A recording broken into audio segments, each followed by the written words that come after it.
Nuestra meditación en esta oportunidad será la primera parte de una serie que estaremos viendo en el Salmo 23.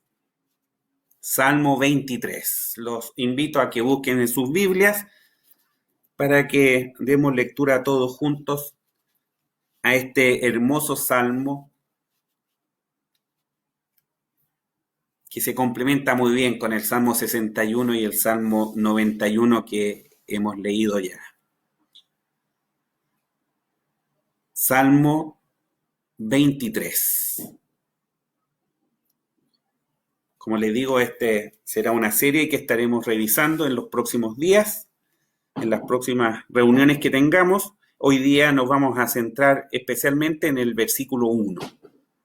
Pero leemos el salmo completo. Dice así la palabra del Señor. Jehová es mi pastor, nada me faltará. En lugares de delicados pastos me hará yacer. Junto a aguas de reposo me pastoreará. Confortará mi alma, guiaráme por sendas de justicia por amor de su nombre. Aunque ande en valle de sombra de muerte, no temeré mal alguno, porque tú estarás conmigo. Tu vara y tu cayado me infundirán aliento. Aderezarás mesa delante de mí en presencia de mis angustiadores. Ungiste mi cabeza con aceite, mi copa está rebosando. Ciertamente, el bien y la misericordia me seguirán todos los días de mi vida, y en la casa de Jehová moraré por largos días. Inclinamos nuestros rostros para orar al Señor. Padre nuestro que estás en los cielos, gracias porque nos das la oportunidad de congregarnos para alabar y glorificar tu nombre, para leer tu palabra, y ahora, Señor, nos aprestamos a meditar en ella. Rogamos que tu Espíritu Santo ilumine nuestras mentes. Sabemos que tú has prometido que tu palabra no vuelve a ti vacía. Permite que esta palabra sea una palabra de consuelo para tu pueblo. Quédate con nosotros, lo imploramos por los méritos de Cristo Jesús, nuestro Salvador. Amén. Sin duda que hay numerosos textos en la palabra de Dios que son de especial aliento para sus hijos. Y sin desmerecerlos, quisiera referirme en forma especial al Salmo 23 como un compendio del cuidado que Dios tiene por sus hijos en el día a día y cómo nos invita a confiar con plena certeza en su cuidado. No nos dice que no tendremos que enfrentar dificultades, pero sí nos asegura que nuestro Padre Celestial estará a nuestro lado para animarnos en medio de ellas. Cuando medito en este salmo, viene a mi mente la confianza que un niño pequeño tiene en su papá. Jamás el niño pequeño cuestiona la capacidad de su papá de cuidar de él. Si el papá le dice salta, que te recibiré en mis brazos, el niño lo hace sin pensarlo dos veces. Y es lo mismo que Isaías registra que debe ser la actitud del pueblo de Dios. Dice en el capítulo 41, no temas, el Señor, hablando a nuestro corazón, no temas que yo soy contigo. No desmayes, que yo soy tu Dios, que te esfuerzo, siempre te ayudaré, siempre te sustentaré con la diestra de mi justicia. Porque yo, Jehová, soy tu Dios, que te tomo de tu mano derecha y te dice, no temas, yo te ayudé. Comencemos esta meditación dando una visión general de este salmo. En su desarrollo, el Salmo 23 abarca desde el día presente hasta la eternidad. Imagínense la longitud de tiempo que encontramos en estos 6 versículos. Vemos el cuidado de Dios en medio de la vida normal, en el día a día, preocupado de proveer a sus hijos de lo necesario para que desarrollen su vida quietamente en sus delicados pastos y aguas de reposo, que son la bendición de Dios en la vida de sus hijos, que buscan su comunión y ponen su confianza en que Él puede guiarlos por el mejor camino para sus vidas. Avanzando en el Salmo también percibimos que tendremos que vivir épocas de nuestra vida en medio de dificultades. David las ilustra como valles de sombra de muerte. Pero en esos vaivenes de la vida no estaremos solos. Ahí estará su vara y su cayado, infundiéndonos aliento de vida para pasar las pruebas. Incluso cuando esas pruebas debemos vivirlas en medio de un ambiente hostil. Pero la bendición mayor la encontramos al concluir el Salmo, porque David nos recuerda la eternidad. El recuerdo de la eternidad gozando en la presencia del Señor, ya lejos para siempre del pecado, lejos para siempre del dolor, lejos para siempre del coronavirus, del dengue y de cuánta cosa asola a la humanidad en nuestros días, lejos para siempre de los sinsabores que ellos nos provocan y a la vez gozando de la alabanza y dando gloria en un servicio perfecto a nuestro Padre Celestial. Es realmente sorprendente la palabra de Dios. ¿Cómo en tan solo 6 versículos podemos encontrar tal amplitud de conceptos que alimentan el espíritu, alimentan el alma de los hijos de Dios? Hoy día pondremos el énfasis en el versículo 1. Y el título para este versículo que he escogido es La confianza absoluta en el poder de Dios para velar por sus hijos. Recordemos que David en su niñez y juventud desempeñó el oficio de pastor de ovejas.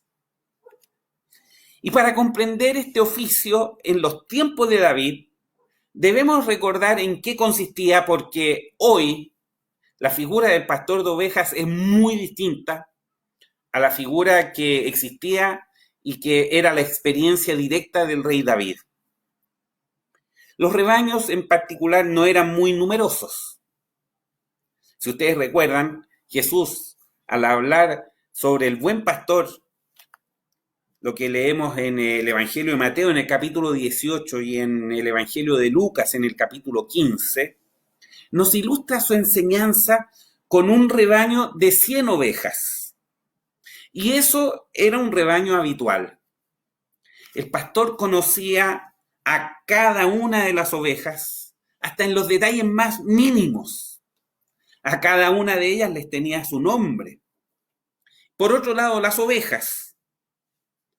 Y no es de extrañar que el Señor haya usado justamente a este animalito para ilustrar esta enseñanza.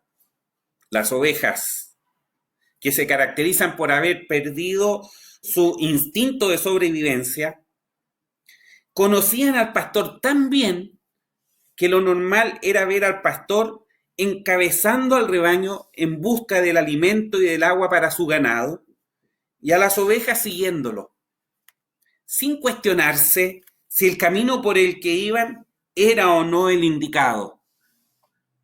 Bastaba que el pastor fuera por ahí para que ellas lo siguieran. El escritor David, al expresar Jehová es mi pastor, una afirmación con mucha fuerza, Jehová es mi pastor, lo que está haciendo es reconocer el derecho que tiene de guiar su propia vida. Está reconociendo la sumisión con que él debe acatar ese derecho del Señor.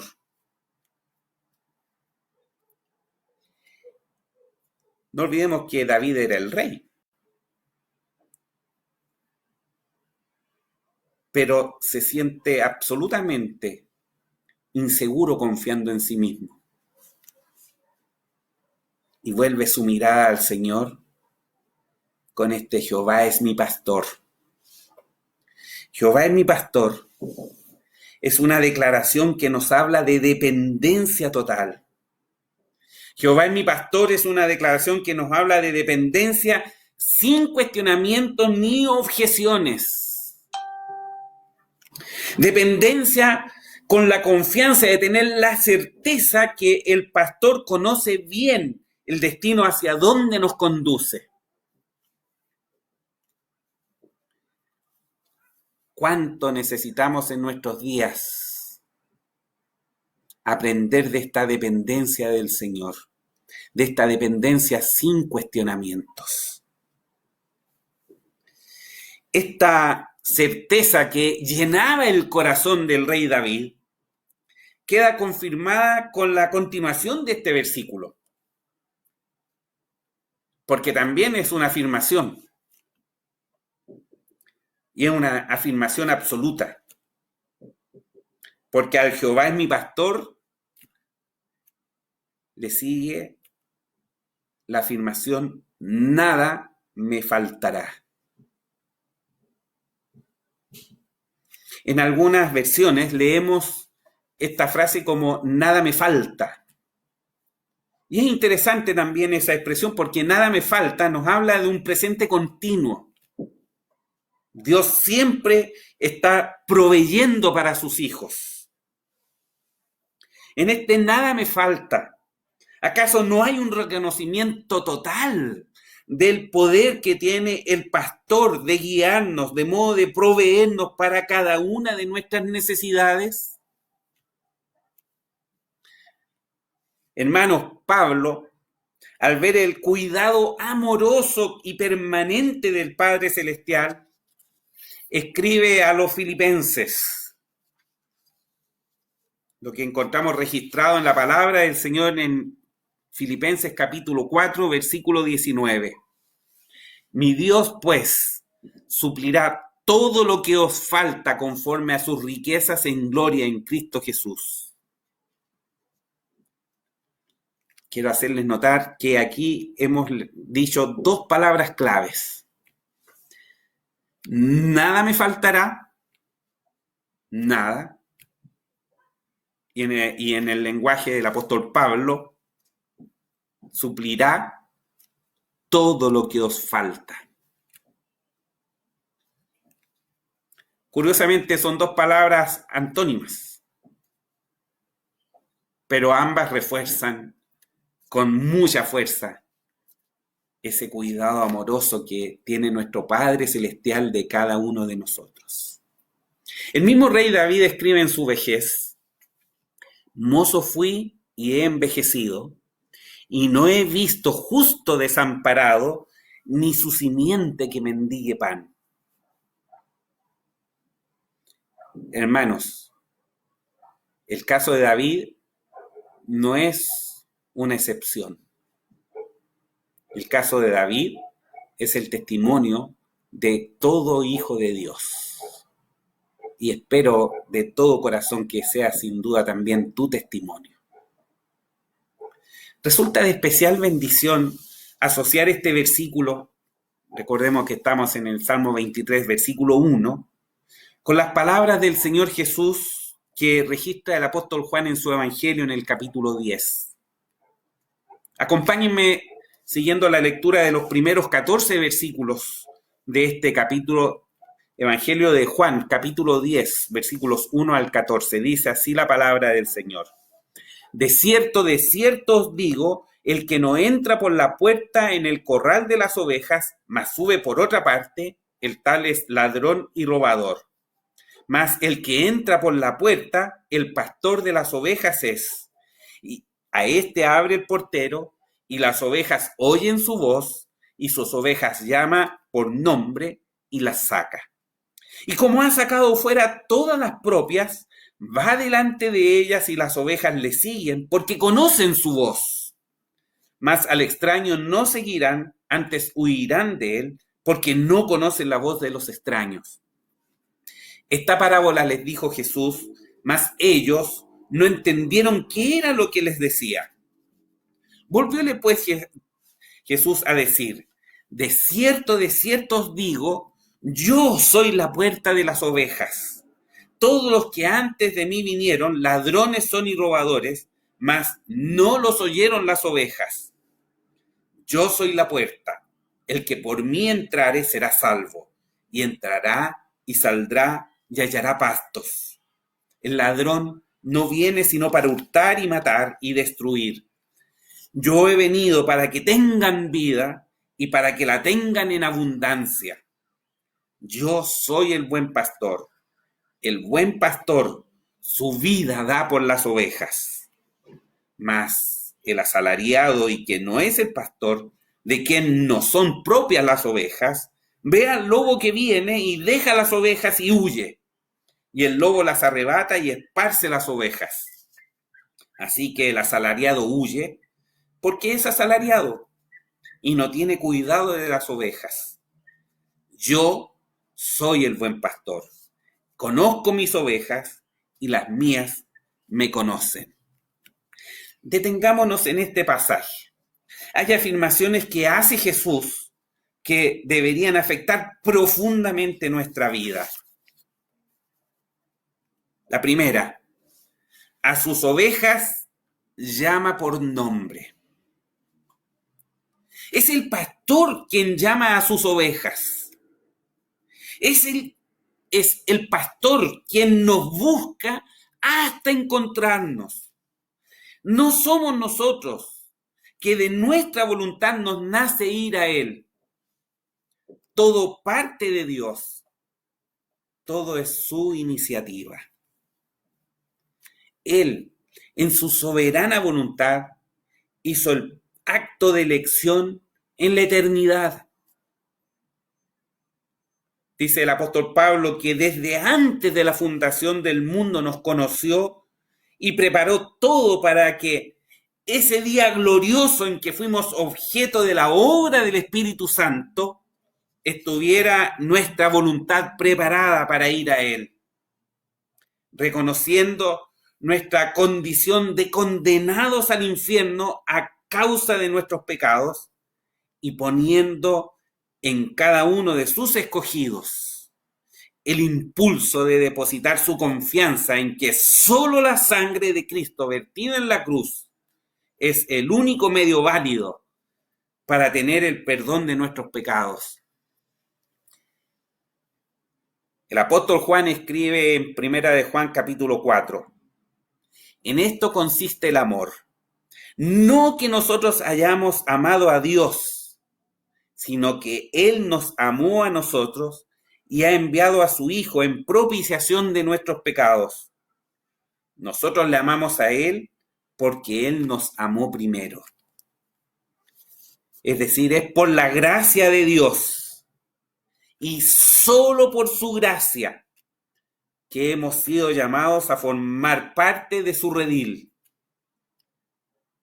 Es por la gracia de Dios que hoy somos sus ovejas. En el Salmo 100, el salmista pone este consejo al pueblo de Dios. Dice: reconoced que Jehová, Él es Dios. Él nos hizo y no nosotros a nosotros mismos. Pueblo suyo somos y ovejas de su prado. La segunda expresión del Señor que llama la atención es que las ovejas le siguen porque conocen su voz. Yo soy el buen pastor y conozco mis ovejas y las mías me conocen, dice el Señor. Y Él espera que sus hijos comprendan que pueden entregarse en sus brazos. Él espera la confianza de sus hijos por la certeza que da el conocimiento que tenemos de Él. El desconocimiento de quién es nuestro Padre Celestial es el punto de partida de una vida mediocre. Es el inicio de una vida insegura. pues el desconocimiento de Dios nos arrastra a refugiarnos en los recursos que el hombre pone a nuestra disposición. Y esos son recursos débiles, recursos que fallan a menudo. Hermano, ¿cómo puedes conocer a tu Padre Celestial? Tienes en tu Biblia todo el material necesario. Esa es la revelación de Dios, donde tú puedes conocer a tu Padre Celestial. Léela, estúdiala, escudriñala con cariño. Ruega al Señor que te dé la capacidad de comprender. Es que el Espíritu Santo iluminará en ese momento tu corazón y podrás disfrutar de este conocimiento profundo de quién es tu Padre Celestial. Nuestra tercera frase es: yo he venido para que tengan vida y para que la tengan en abundancia. Llama la atención esta frase en la situación actual que estamos viviendo. Esta pandemia que se ha extendido por toda la humanidad prácticamente, ha cobrado muchísimas vidas. Y sin duda, más de alguno de ellos ha sido un hijo de Dios. Pero por la voluntad de Dios ha sido llevado a la presencia del Señor. Vida eterna, vida abundante. Aquella vida que nuestro Señor Jesús ganó por su sangre para cada uno de nosotros, sus hijos. Yo he venido para que tengan vida y para que la tengan en abundancia. Esto debe marcar un gran contraste entre la vida del Hijo de Dios y la de una persona que no ha depositado su confianza en la sangre de Cristo para tener el perdón de sus pecados. ¿Cómo no será una vida abundante si al momento en que una persona cree en Jesús como Salvador personal, se abre ante él la vida eterna? Dice la palabra del Señor: el que cree en el Hijo tiene vida eterna. Y no nos podemos cansar de expresar este tiene vida eterna y aclarar que es una expresión presente. El día que tú entregaste tu vida al Señor, el Señor te concedió la vida eterna. Ese día comenzaste a vivir ya la vida eterna. Por eso decimos que no es necesario esperar la muerte para conocer los beneficios de una nueva vida. Ya hoy, esa nueva vida es una realidad para el Hijo de Dios. Baste recordar el Salmo 34, los versículos 7 y 8, que dicen: el ángel de Jehová acampa en derredor de los que le temen y los defiende.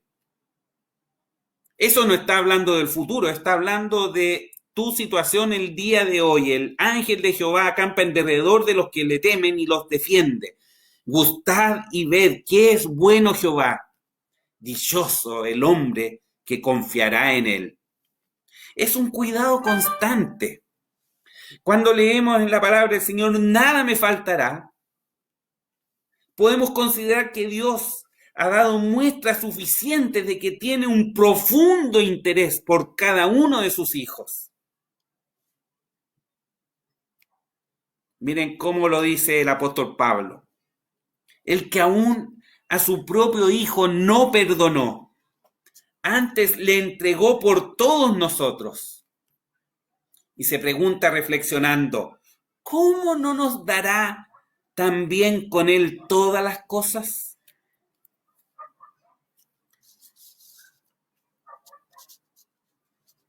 Comparto con ustedes ahora esta hermosa, este es un himno realmente que eleva el apóstol Pablo en la carta a los Romanos en el capítulo 11, versículos 33 al 36.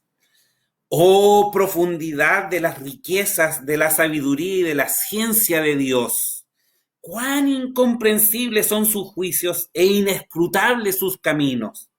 Porque ¿quién entendió la mente del Señor? ¿O quién fue su consejero? ¿O quién le dio a él primero para que le sea pagado? Porque de él y por él y en él son todas las cosas. A él sea gloria por siglos. Amén. Al afirmar David, nada me faltará, estaba él reconociendo, y al afirmar nosotros, nada me faltará, estamos nosotros reconociendo la soberanía y omnipotencia de Dios, su absoluto control sobre todas las circunstancias que enfrentamos en nuestra vida, incluso las actuales. Aunque, como afirma el apóstol Pablo, nos resultan incomprensibles sus juicios y las determinaciones que toma en cuanto a permitirnos pasar por situaciones difíciles, haciéndonos inescrutables sus caminos.